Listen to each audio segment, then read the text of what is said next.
So in this question, the critical angle of a material of a prism ABC is 40 degree. ठीक है, 40 degree जो आपको given है वो है क्रिटिकल। ध्यान से समझना, मैं एक्सप्लेन जरूर करूंगा। अच्छा, TIR का कॉन्सेप्ट इसमें लग रहा है तो मैं एक बार TIR भी आपको बता देता हूँ। TIR में होता क्या है, जैसे if I take a reflecting surface यानी ये इस तरह से कोई सरफेस ले लिया आपने, रिफ्लेक्टिंग सरफेस ली। अब इसमें जो बॉटम है, मान लो यहाँ पर जो मीडियम है वो कैसा मीडियम है, डेंसर मीडियम। ठीक है, अपने केस में यहाँ पर ये क्या है, ग्लास है, तो ये तो डेंसर मीडियम हो गया। ऊपर ले लेते हैं रेयरर मीडियम, ये रेयरर मीडियम होगा। रेयरर मीडियम हमारे केस में है एयर। ठीक है, ये हमने ले लिया पॉइंट ऑफ इंसिडेंस, और पॉइंट ऑफ इंसिडेंस पे हमने ड्रॉ कर लिया नॉर्मल।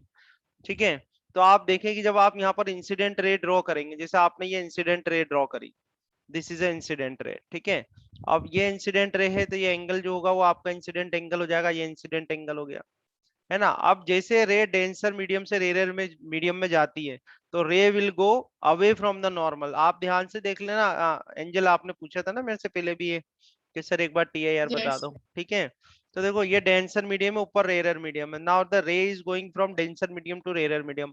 तो जब भी रे जो है डेंसर से रेयर में जाती है तो it will go away from the normal. कैसे जाएगी ये, away from the normal. Away from the normal मतलब कुछ इस तरीके से हो जाएगा।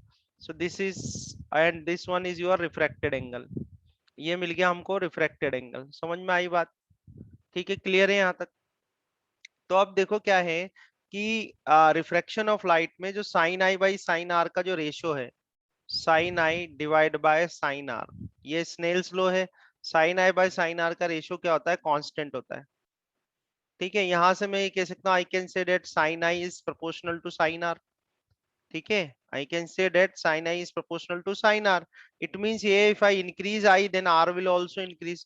अगर i को increase किया जाए तो r भी increase होगा। ठीक है, तो if I increase the i till then this refracted angle will becomes 90 degree. अगर मैं i को इतना increase, क्योंकि जितना i increase करूंगा r उतना ही increase होता जाएगा, तो अगर हम i को इतना increase कर दें कि ये जो refracted angle है 90 डिग्री हो जाए, it means मैं ये कह रहा हूँ कि i if r is equal to 90 degree, हमने आई को इतना इंक्रीज करा कि रिफ्लेक्टेड एंगल कितना हो गया, 90 डिग्री हो गया, तो ये जो आई होता है इंसिडेंट एंगल, इसको बोला जाता है क्रिटिकल एंगल। ठीक है, आई जो इंसिडेंट एंगल है उसको क्या बोलेंगे हम, क्रिटिकल एंगल बोलेंगे। ठीक है, यहाँ तक आई नहीं आई बात समझ में? ठीक है, तो हाँ जी if sir. I is becomes IC, यानी आई की वैल्यू अगर क्रिटिकल एंगल के बराबर हो गई तो ये जो रिफ्रेक्टेड एंगल है ये 90 डिग्री हो जाएगा। ठीक है, 90 डिग्री हो जाएगा तो ये जो रिफ्रेक्टेड रे ये क्या करेगी, ग्रेजिंग। ग्रेजिंग मतलब यहाँ टच होती जाएगी कुछ इस तरीके से, ऐसे टच होती जाएगी। ठीक है, now if I increase incident angle greater than critical angle, अगर incident angle greater than critical angle हो जाए तो फिर क्या हो जाएगा, TIR। TIR will TIR will happen.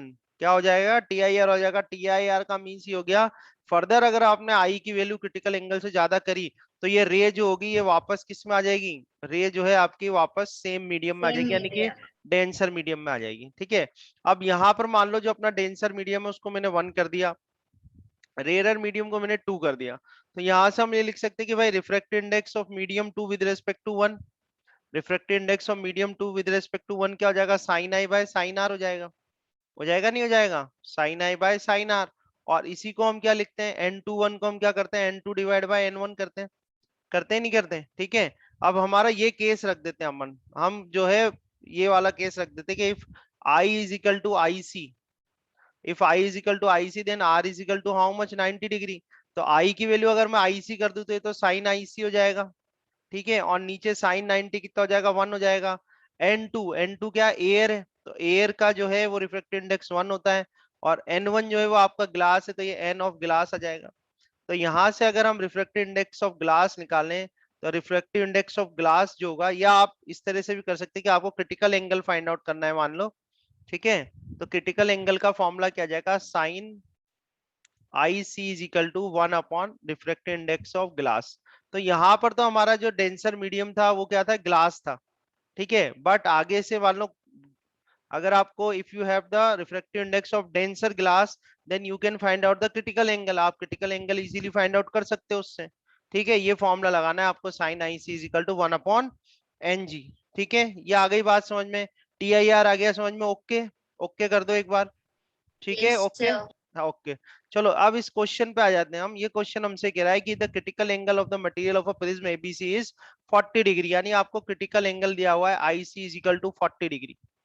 IC is equal to 40 degree. Now for a ray of light incident on AB, AB पर कोई ray of light incident हो रही है, किस पे? AB पे, ठीक है। To emerge from face AC, AC से वो emerge हो जाए, यानी AC से बाहर आ जाए, तो उसके लिए what should be the maximum value of angle A. तो एंगल ए की क्या वैल्यू होगी वो तो मैं सॉल्व कर ही दूंगा। मुझे बताओ कि इस पूरे ग्लास में, इस प्रिज्म में जो दो इंटरफेस है, एक तो ए बी है और एक क्या? ए सी है, ठीक है। एक तो इंटरफेस आपका ए बी हो जाए, जो जहां पर की रिफ्लेक्टिंग सरफेस, एक तो ए बी है और एक ए सी है। मान लो यहाँ से तो इंसर्ट हो गई अपनी इंसिडेंट रे, अब यहाँ से बाहर निकले, बाहर निकले, इसके लिए ये जो आर टू एंगल है, आर टू एंगल की वैल्यू क्रिटिकल एंगल से, क्रिटिकल एंगल से ज्यादा होनी चाहिए या कम होनी चाहिए? क्योंकि देखो ये एसी जो सरफेस है ना, एसी सरफेस के लिए ये आर टू जो मैंने लिखा हुआ है, ये आर टू क्या है? इंसिडेंट एंगल है।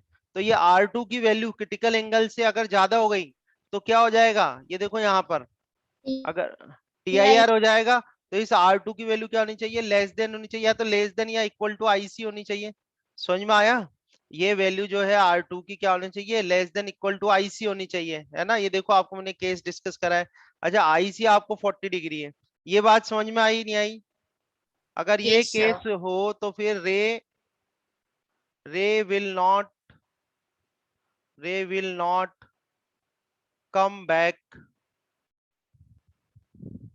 Into prism, into prism from from AC. AC से क्या है, वो अंदर नहीं आएगी वापस, या तो उस पे यहाँ इधर इधर ये इस तरह से चली जाएगी इसको टच करते हुई, अगर इक्वल टू ले लिया आपने, या फिर क्या होगी, वो इमर्ज हो जाएगी, ठीक है।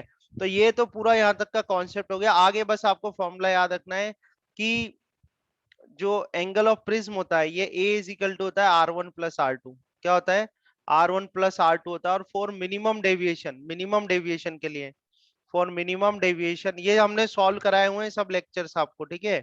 For minimum deviation, minimum deviation के लिए आर वन की वैल्यू जो है वो किसके बराबर होनी चाहिए? आर टू के बराबर होनी चाहिए, ठीक है। तो ए इज इक्वल टू, आप कह सकते हैं कि ए इज इक्वल टू क्या हो जाएगा? ट्वाइस ऑफ आर टू हो जाएगा।